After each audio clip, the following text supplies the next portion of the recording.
गर्मी की छुट्टियां शुरू हो चुकी थी।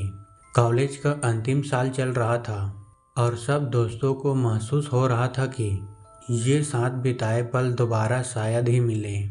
ऐसे में एक यात्रा की योजना बनी, कुछ हटके कुछ रोमांचक। ग्रुप में कुल 6 दोस्त थे।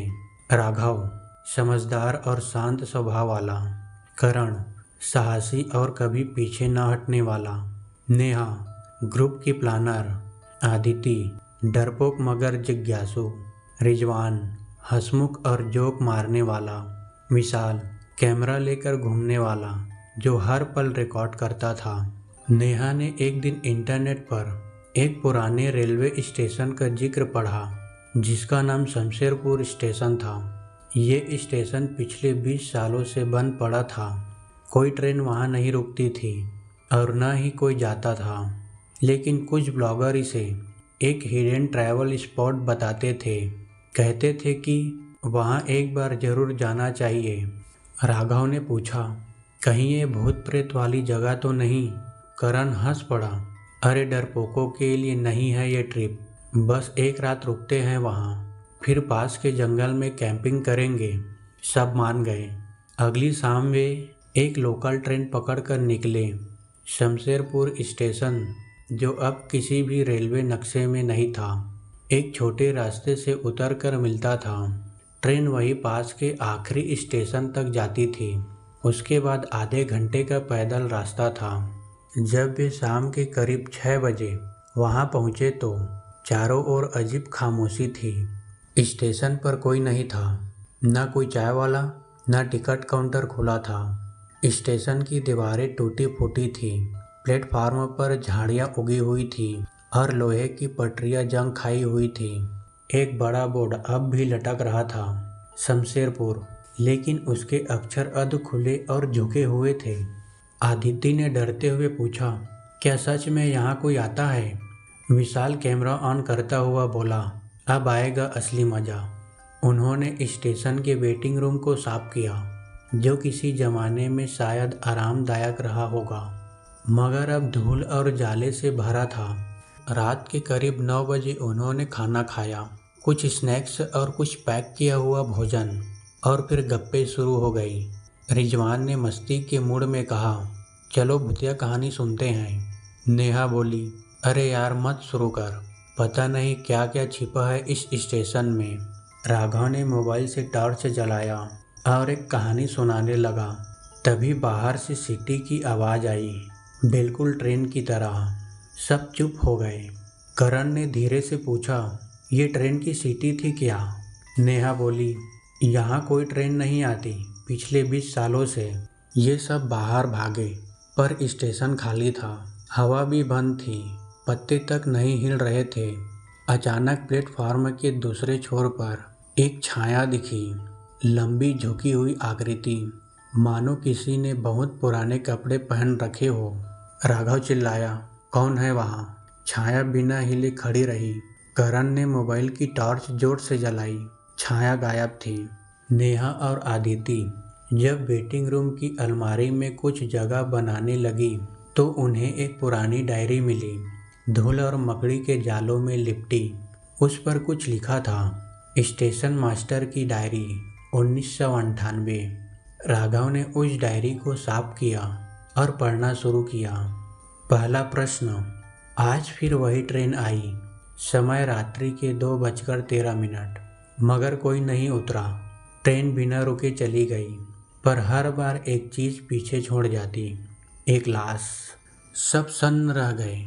आदिति कांपते हुए बोली, क्या यह कोई कहानी है? राघव बोला, नहीं, यह सच्चाई लगती है। ये स्टेशन किसी श्राप से बंधा है। उन्होंने तय किया कि अगली रात वे जागेंगे और देखेंगे कि क्या सच में कोई ट्रेन आती है। रात के 2 बजे सब प्लेटफार्म पर बैठ गए।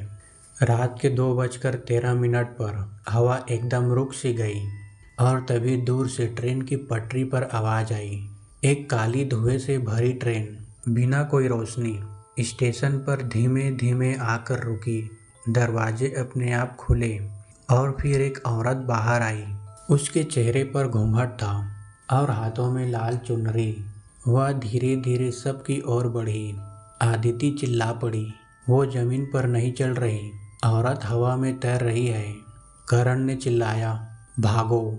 सब ने तुरंत अपना सामान उठाया और स्टेशन के पिछले हिस्से से निकलकर जंगल की ओर भागे। पीछे ट्रेन की सीटी गूंज रही थी, मगर अब उसमें दर्द था, जैसे कोई रो रहा हो। भागते हुए उन्हें अजीब अजीब आवाज़ें सुनाई दे रही थी, बच्चों की हंसी, किसी की रोने की चीखें और कभी कभी किसी औरत का गाना। जंगल घना था और अंधेरा था, मगर स्टेशन की ओर लौटने की हिम्मत किसी की नहीं थी। रिजवान बोला, ये स्टेशन, ये ट्रेन और ये सब क्या था? राघव बोला, ये श्राप है और हम उस डायरी के आखिरी पन्ने तक नहीं पहुँचे। शायद वही कोई उत्तर हो। जैसे ही वे घने जंगलों की ओर भागे, हर कदम पर पत्तों की खड़खड़ाहट और शाखाओं की चरमराहट उनके दिलों को और तेज धड़कने पर मजबूर कर रही थी। विशाल लगातार पीछे मुड़कर देख रहा था, कैमरे की रोशनी से चारों ओर के अंधेरों को चीरते हुए। आदिति कांपते हुए बोली, कहीं वो भूतिया औरत हमारे पीछे तो नहीं? राघव ने साहस जुटाकर कहा, डरो मत, हम साथ हैं, बस चलो आगे। लेकिन जंगल का अजीबपन हर पल बढ़ रहा था। पंछियों की आवाज़ें भी गुमसुम सी हो गई थी। जैसे जैसे वे आगे बढ़े, अचानक हवा में कुछ फुसफुसाहटें सुनाई देने लगी। शब्द स्पष्ट नहीं थे, पर लग रहा था जैसे कोई पुरानी बातें दोहरा रहा हो। करण तेज आवाज़ में पूछा, क्यों ऐसा लग रहा है जैसे कोई हमें देख रहा है? रिजवान ने मजाक में कहा, शायद हमारे पीछे फिर से वो ट्रेन आ रही है। पर सब जानते थे कि अब यह मजाक की जगह नहीं है। फुसफुसाहटें एकदम पास आ गई और वे सब थम गए। जंगल के बीचों बीच उन्हें एक छिपा हुआ मंदिर मिला, जो जंगली पौधों से ढका हुआ था। मंदिर के बाहर एक बड़ा पत्थर था, जिस पर पुरानी लिपि में कुछ लिखा था। नेहा ने कहा, यहाँ रुकते हैं, कोई सुराग मिल सकता है। राघव ने पत्थर पर लिखी हुई लिपि पढ़ने की कोशिश की।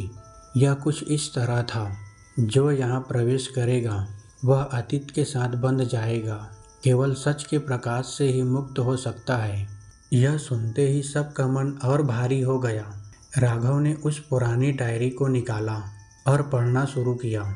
अगले पन्ने में लिखा था, यह स्टेशन एक जहर था जिसे किसी ने जानबूझकर बनाया था। यह किसी की आत्मा का कैदी है, जिसने अपने दर्द को यहाँ छोड़ दिया।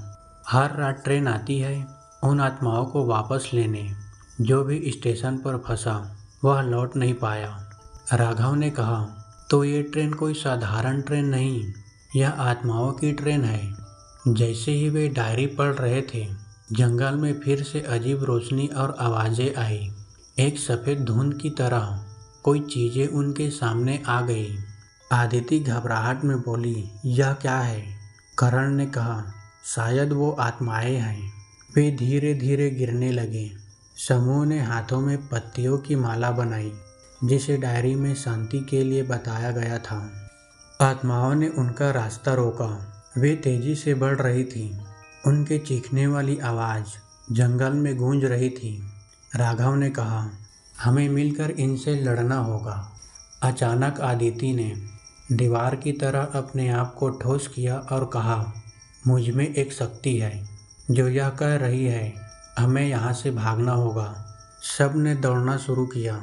पता नहीं कब कहाँ तक दौड़े, पर वे वापस उस स्टेशन के बाहर पहुँचे। स्टेशन पर लौटते ही ट्रेन फिर से आई, लेकिन इस बार ट्रेन के दरवाजे खुले और एक आवाज़ आई, जाओ पर वापस मत आना। सब ने बिना पीछे देखे उस भूतहा स्टेशन से दूरी बनानी शुरू कर दी। वो लोग स्टेशन से दूर भागते रहे, पर जंगल के अंधेरे में हर आवाज़ उनके दिलों को और तेज धड़कने पर मजबूर करती थी। हर शाखा, हर पत्ते की खड़खड़ाहट उन्हें पीछे छूटे भूतों की याद दिला रही थी। विशाल ने कैमरे की रोशनी और अपने दिल की हिम्मत के बल पर सबका मार्गदर्शन किया। राघव ने धीरे से कहा, लगता है यह जंगल भी किसी श्राप की गिरफ्त में है। किसी तरह वे पुराने खंडहर हुई आश्रम में पहुँचे। वहाँ उन्होंने थोड़ी देर विश्राम किया। रिजवान ने कहा, मुझे यकीन नहीं हो रहा कि हम अभी भी जिंदा हैं। नेहा ने डायरी पढ़ते हुए कहा, शमशेरपुर का राज इस आश्रम से भी जुड़ा है। ये आश्रम एक बार वहाँ के पुजारी का था। उसने स्टेशन पर लगी काली शक्ति को रोकने के लिए यह जगह बनाई थी। आश्रम के एक कमरे में उन्हें पुजारी की एक पुरानी तस्वीर मिली और उसके पास एक पत्र मिला। पत्र में लिखा था, मेरी मृत्यु के बाद भी ये शक्ति स्टेशन को कब्जे में ले चुकी है। जो भी इस चक्र से बाहर निकलेगा वह केवल सिर्फ सच्चाई के प्रकाश से ही निकल पाएगा। राघव ने कहा, हमें उस काली शक्ति को पहचानना होगा और उसका सामना करना होगा। वे सब मिलकर योजना बनाने लगे। रात को वे फिर से स्टेशन लौटे। स्टेशन पर काली छाया ने उनका इंतजार किया था। उसके सामने सब खड़े हो गए। नेहा ने हिम्मत करके पूछा, आप कौन हैं? आत्मा ने कहा, मैं उस स्टेशन की आत्मा हूँ जो अपने दर्द से बंधी है। काली छाया ने अपने पंजे बढ़ाए और सब पर हमला किया, लेकिन आदिति ने पुजारी के मंत्रों को जोर से पढ़ना शुरू किया। जैसे जैसे मंत्र बोले गए, काली छाया की शक्ति कम होने लगी। आखिरकार काली छाया विलुप्त हो गई और स्टेशन पर फिर से सुकून छा गया। दोपहर की पहली किरण ने स्टेशन को रोशन कर दिया। अब वे लोग सुरक्षित थे। उन्होंने तय किया कि इस रहस्य को दुनिया से छिपाएंगे, क्योंकि इस बात पर कोई उनका विश्वास नहीं करता। लेकिन एक बात है, उन्होंने यह जान लिया था कि हर पुरानी चीज़ों में कहीं न कहीं कुछ न कुछ उसका अतीत छिपा हुआ होता है।